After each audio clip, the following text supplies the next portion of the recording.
Hey guys, Al DeMarco here, and this is going to be your Tuesday video report. I'll get to that free pick on the Cubs-Giants game in just a second. Plus, money-saving discount coupon code. Great coupon to use, especially if you are interested in making a long-term commitment and buying a package from one of the handicappers, because it'll save you 10% off your total purchase today. All the details about that coming up in just a moment.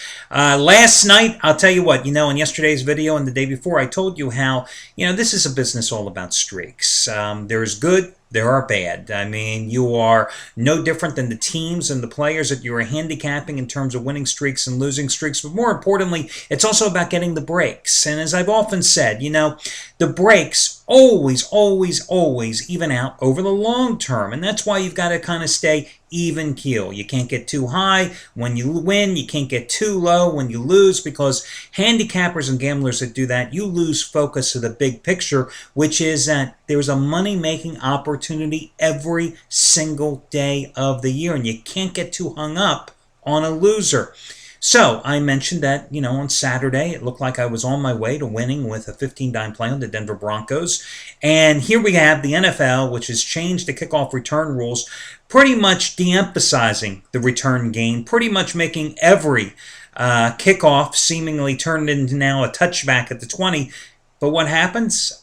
A guy comes out of nowhere and returns a kickoff 105 yards and puts Seattle on its way to a backdoor cover, as my Broncos, up 17-3, managed to win by 3 and not cover the 5.5-point spread. Then on Sunday, I point out that I had the Milwaukee Brewers on the run line. I'm up 3-0. They score, the Cubs in this game, score a run in the 8th. And then in the top of the 9th, the guy hits a one-out solo homer to make it a 3-2 game, cost me the run line win. Last night on the video, I told you that if I had won either one of those games, that I would have made the play that I had on the Jets in the first half of last night's game against the Giants. It would have been a 20-dime play. Now, that's a big play. I only had 4 of them last year in football and hit 3 out of those 4. Instead, I felt that that would be irresponsible, even though I was going to play it as a 20-dime, to release it as such, so I made it a 15-dime play.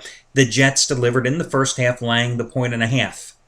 And I was extremely fortunate to win it, and you were too, because last night the break went my way. I mean, seriously, you saw the Giants. They drove down the field in the opening drive, and then if not for Eli Manning's first of 2 interceptions at the 27-yard line, I thought the Giants were going to take the quick 7-0 lead.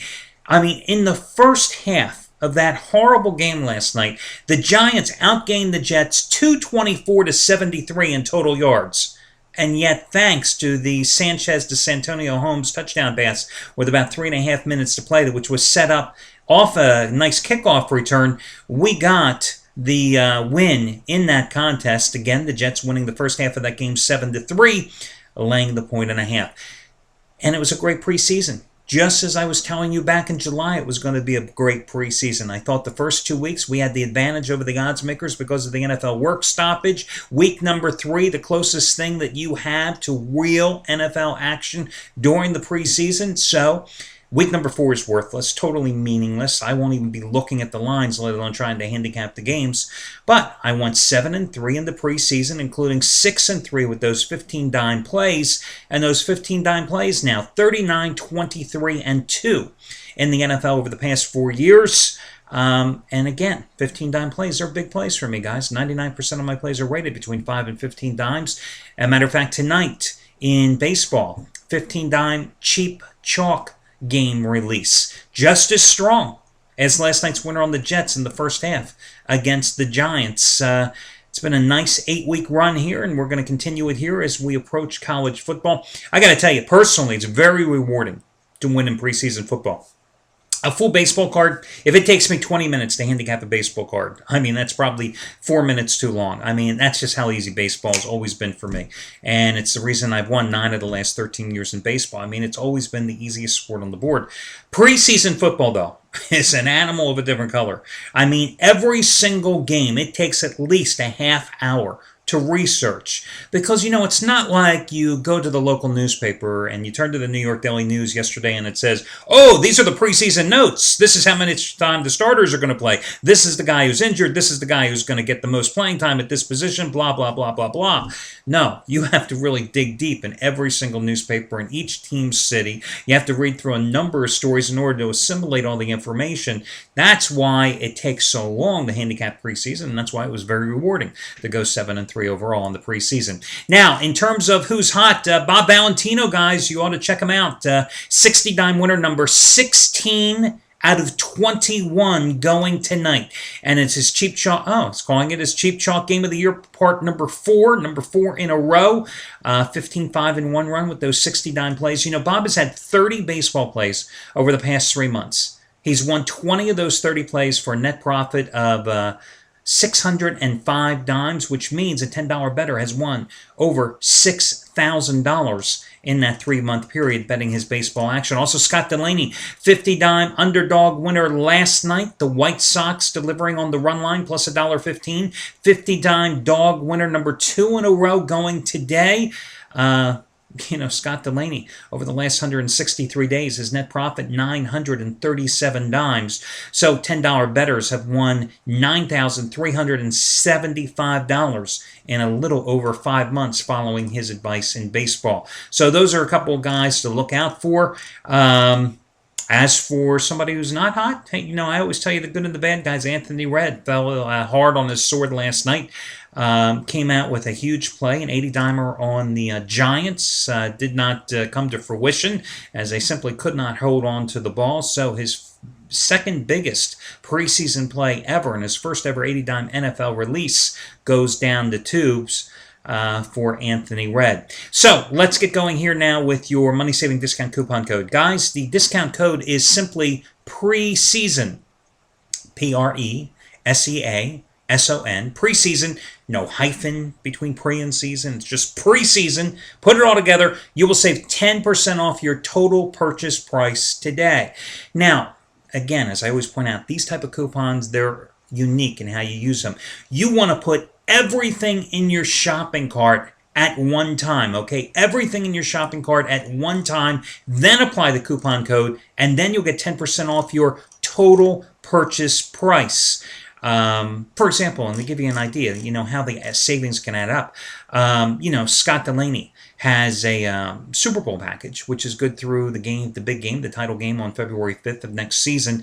It's $1,449. Sounds like a lot, but you're getting like 6 months of action. I think your average daily price comes down to about $9.50 a pop. But do you realize that 10% off coupon could save you $144.90 off his purchase price? You can put Scott Delaney in your shopping cart. Then you can go ahead and you can buy Bob Valentino's play tonight, which is what, $59.95 for a 60-dime winner, number 16 out of 21. And you would then save 10% off of Bob Valentino's purchase price as well. You put everything in the shopping cart, apply the preseason code, preseason, and you'll get 10% off your total purchase. You cannot, however, come in and buy Scott Delaney now and 2 hours from now decide to buy Bob Valentino or me or somebody else. Can't do it that way. Have to put it all in. Use the coupon code preseason, save 10% off your total price. Hey, by the way, also want to mention, yesterday gave out Derek Mancini's latest 30-dime release. He had won 5 of those 6 30-dime plays, which I had given you thanks to his cooperation for free. Tough loser last night. Went with the Oakland A's as a road dog at Cleveland. Oakland falls 2-1, but still, 5 out of 7 of those plays gave to you, and they came up winners, so can't go wrong there. And again, I thank Derek Mancini for helping me out there and giving those plays to you. Now, for your free play tonight, I'm going to go with the San Francisco Giants. Don't you think it's about time the Giants make their charge?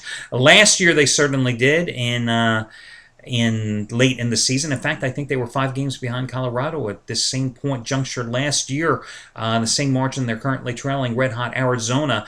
Giants losing last night's opener at home to the Chicago Cubs 7-0 with Tim Lincecum serving up 3 home runs. Tonight looking for Ryan Vogelsong to get them back on track. Now listen, I know that Vogelsong has struggled here of late. He came out of nowhere, really. His first 20 starts this season going 9-1 with a 2.19 earned run average. He's just 1-3 with an ERA of 4. 4 in his last 4 starts, losing his last 2 decisions, both against the Astros at home on the road. However, I'd like him to rebound tonight. He still has a great earned run average at home of 1.98. And plus, you look at the breakdown, the season split for Matt Garza, the Chicago Cubs scheduled starter tonight.